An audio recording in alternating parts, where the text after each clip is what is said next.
Era la noche en que las estrellas parecían contener la respiración, una oscuridad densa que olía a humo y a sal, como si el mundo entero hubiera tragado su propio lamento.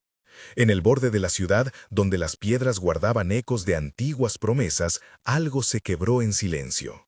Se decía que esa noche el infierno se había abierto contra él, pero también se anunciaba que un defensor había venido a cubrirlo. Jesús caminaba con la sombra de la cruz aún fresca en su carne y con la mirada adherida a una promesa que no podía callar. La pregunta flotó en el aire como vapor. ¿Quién intervendría cuando el abismo alzara su voz contra la redención? Permanece hasta el final y descubrirás por qué esa noche la luz no fue vencida. La escena olía a ungüento y a polvo, a sudor viejo y a incienso apagado. Las antorchas lanzaban manchas de amarillo sobre rostros que conocían el cansancio de las plegarias no escuchadas. Entre murmullos y sollozos, María Magdalena apretó una pequeña tela que conservaba el perfume de la ternura. Pedro se mantuvo a un lado con las manos que aún recordaban el peso de las redes. Juan observaba en silencio, sus dedos rozando un bordado gastado de esperanza. En la distancia, Caifás y algunos escribas discutían en voz baja, como si la tormenta no les concerniera. Entonces un sonido como de alas cortando el tiempo llenó la calle y los presentes alzaron la vista. Jesús era el Hijo del Padre, el que había venido para que las cadenas caigan, pero aquella noche no fue solo su carne lo que atrajo la agresión del abismo. Fue la promesa hecha a los pueblos, el pacto incumplido por la incredulidad.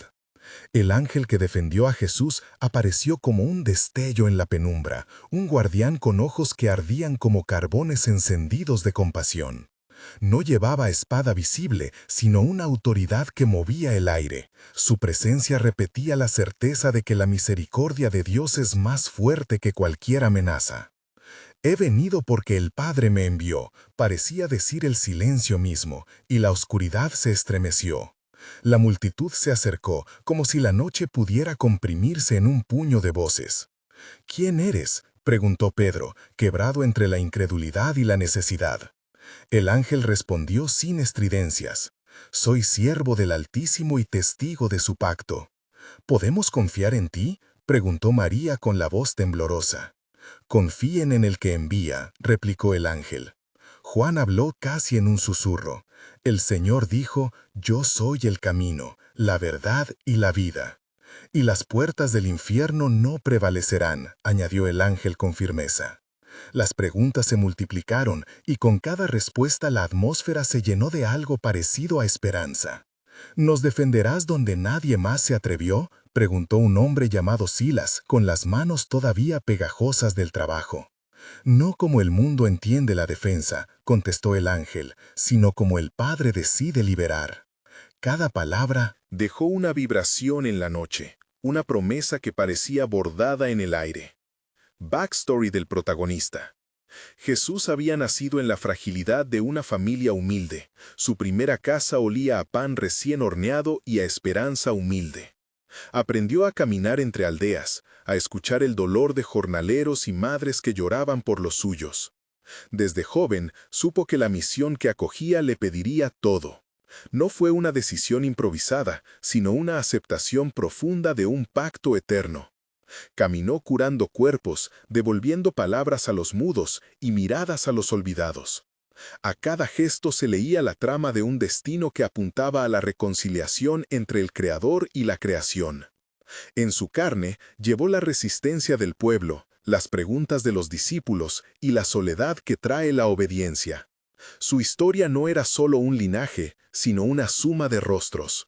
Los de Marta que le ofrecía pan, los de Nicodemo que buscaba en la noche respuestas, los de José de Arimatea que guardaba respeto aun cuando el miedo le hablaba.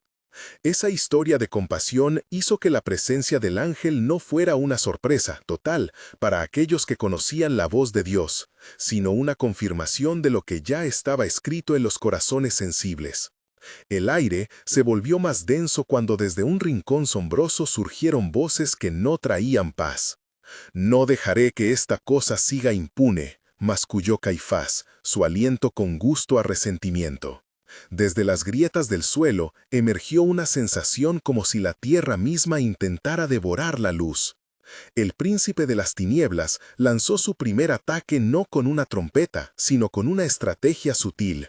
Sembró acusaciones en los oídos, dudas en los pensamientos, el viejo recurso de las sombras que prefieren la sospecha a la verdad. Los escribas susurraron sobre herejía y ley, y algunos soldados miraron con recelo. Fue el momento en que la oposición dejó de ser abstracta y tomó rostros. Momento de tensión 1. La primera oleada fue de acusación y miedo.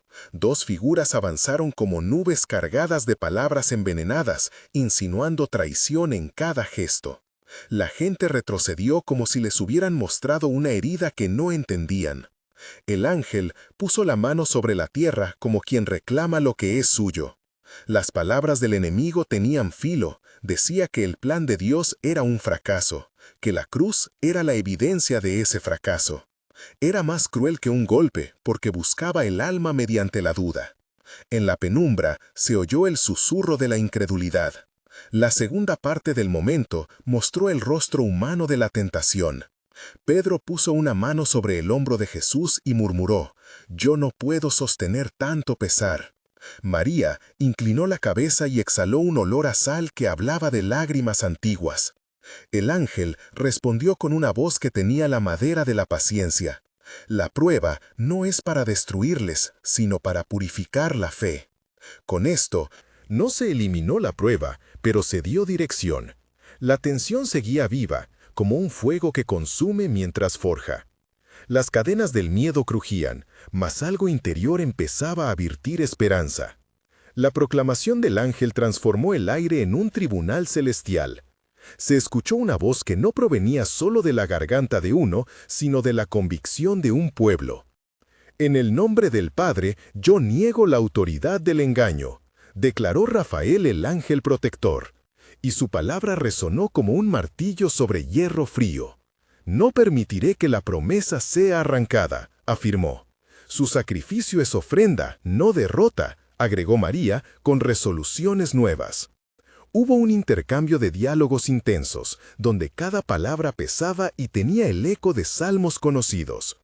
«¿Cómo lucharemos contra lo invisible?», preguntó Silas. «Con lo que es visible en el corazón», respondió Juan. La escena fue un coro de preguntas y respuestas, 8 voces que se entrelazaron hasta formar una sola oración de defensa.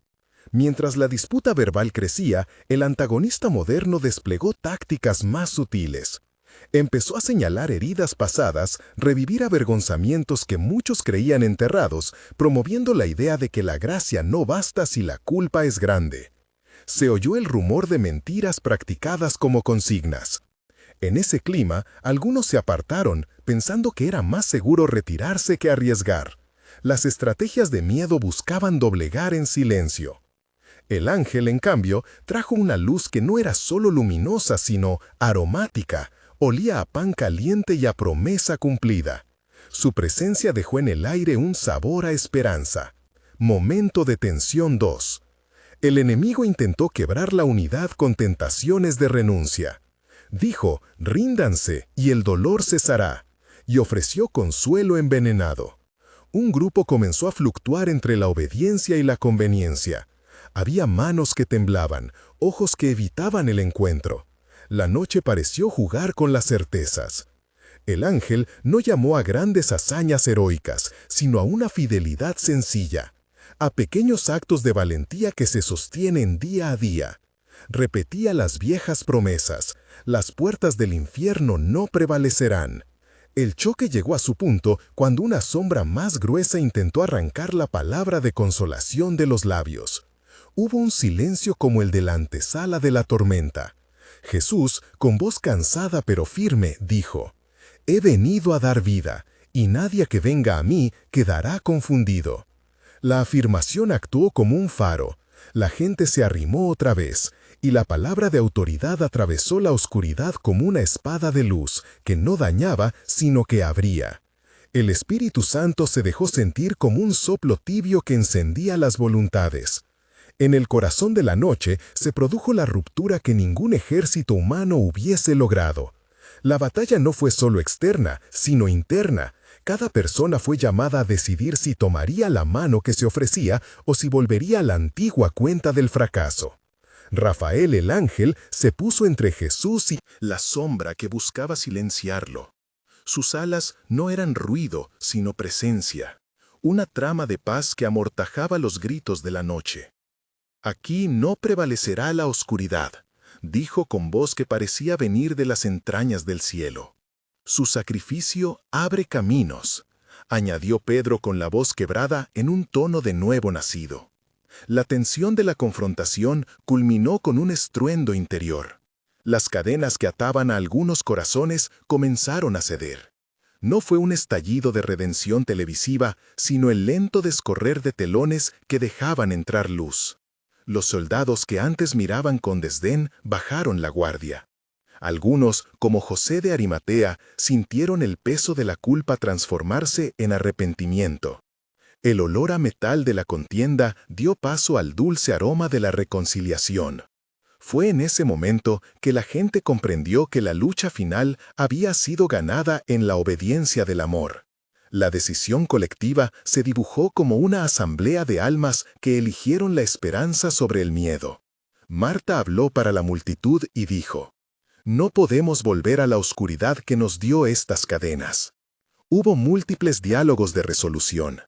Pedro exclamó: «Si Él lo permitió por amor, entonces yo lo aceptaré». Juan añadió: «La fe no es ausencia de preguntas, es confianza ante ellas». Nicodemo, aún aprendiendo la claridad, preguntó: «¿Cómo llevaré esto a mi casa?». Y recibió la respuesta paciente de María: «Con pequeñas acciones que reflejen lo que hemos recibido». En la plaza, muchos nombres se mezclaron en la nueva orden de vivir. Silas prometió ir a los campos a hablar de la misericordia. Ana, una viuda que había perdido la esperanza, firmó con la mirada una fidelidad secreta. Lucas tomó nota de todo con la precisión de quien escribe para que otros no olviden. En ese momento se formó una comunidad mínima pero determinada, con rostros que debían enfrentarse diariamente a la tentación de regresar al silencio. Se estableció un pacto sencillo: cuidar al herido, socorrer al caído y proclamar la libertad. Momento de tensión 3. Aun cuando la victoria parecía clara, una última contraofensiva buscó desacreditar lo ocurrido, presentando la liberación como ilusión. Se difundieron rumores que apelaban al orgullo. ¿Qué ganan los humildes si se expanden fuera de su lugar? La voz del mundo intentó silenciar la nueva historia con argumentos de conveniencia y cálculo. La comunidad tuvo que decidir si atendería el rumor o la proclamación. Hubo discusiones angustiadas, lágrimas y manos que temblaron al tomar decisiones. La segunda parte mostró que la liberación también era práctica. No bastaba con la emoción, había que sostener la verdad con actos diarios. Rafael el ángel instruyó, no con poder opresivo, sino con mandatos claros. Visitar a los enfermos, compartir el pan, perdonar a quienes lastimaron. La redención es un trabajo en comunidad, dijo.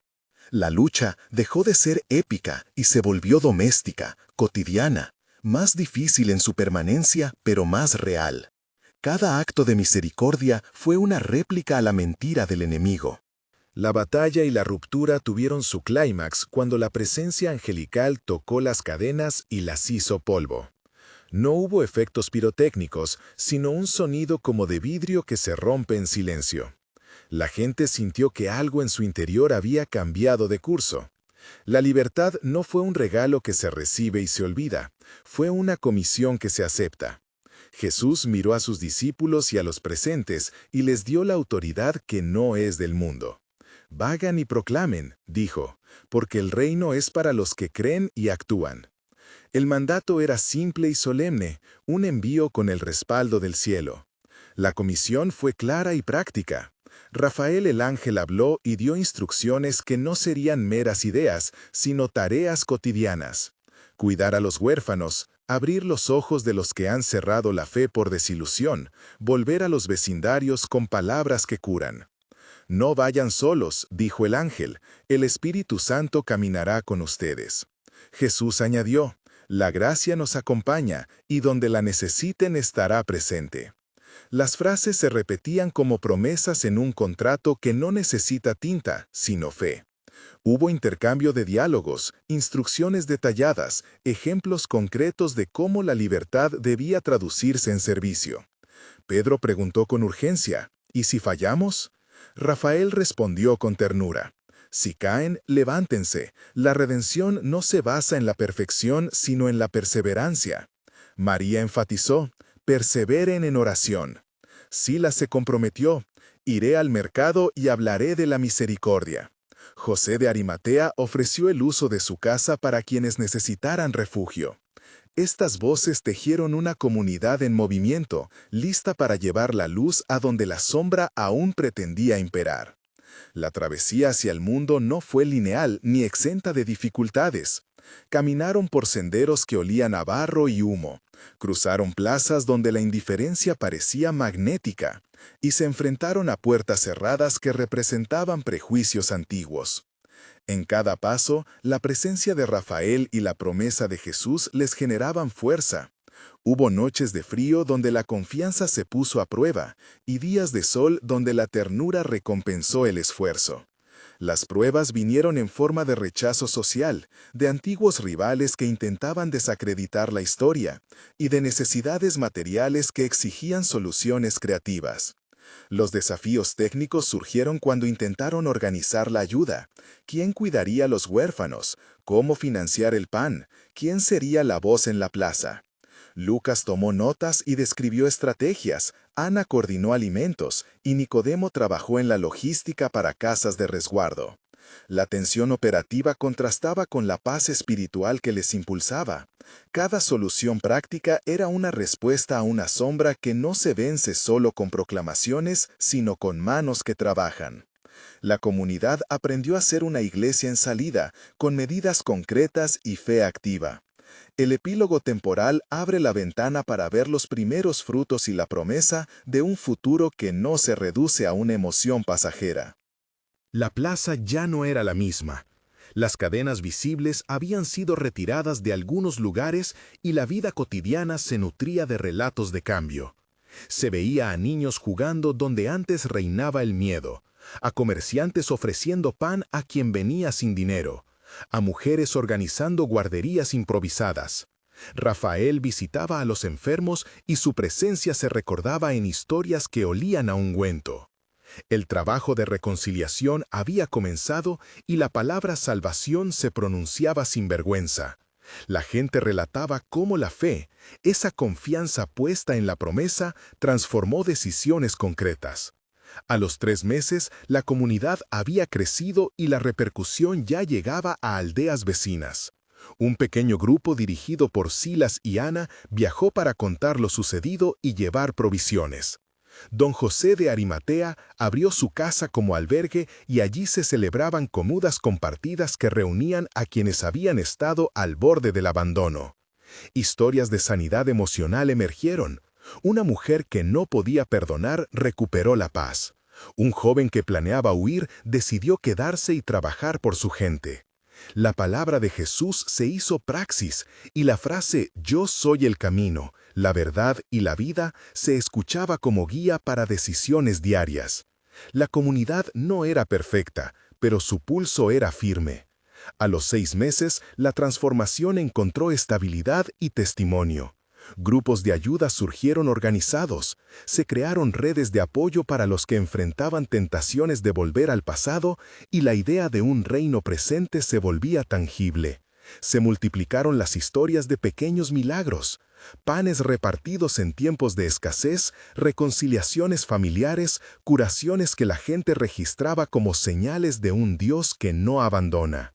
Las puertas que el enemigo había querido erigir para detener la verdad se mostraron ineficaces porque la nueva generación aprendió a sostener la fe mediante actos reiterados de amor. La comisión dada aquella noche se cumplía en el cotidiano. La conclusión resuena con una verdad sencilla y poderosa. Lo que comenzó como una noche de combate se convirtió en una temporada de restauración. La presencia del ángel que defendió a Jesús no anuló el sufrimiento, pero orientó su significado hacia la redención. Esto cumple la promesa del Padre y reafirma que la salvación es tanto histórica como presente, un pacto que actúa en corazones dispuestos. Si esta narración tocó tu vida, ora por los que aún están en tinieblas y comparte este relato con alguien que necesite esperanza. Inscríbete en esta comunidad de fe para recibir más relatos que edifiquen. Y recuerda, cuando la luz entra, las puertas del infierno no prevalecerán. Que la misericordia, la gracia y el Espíritu Santo guíen cada paso tuyo en este camino de redención.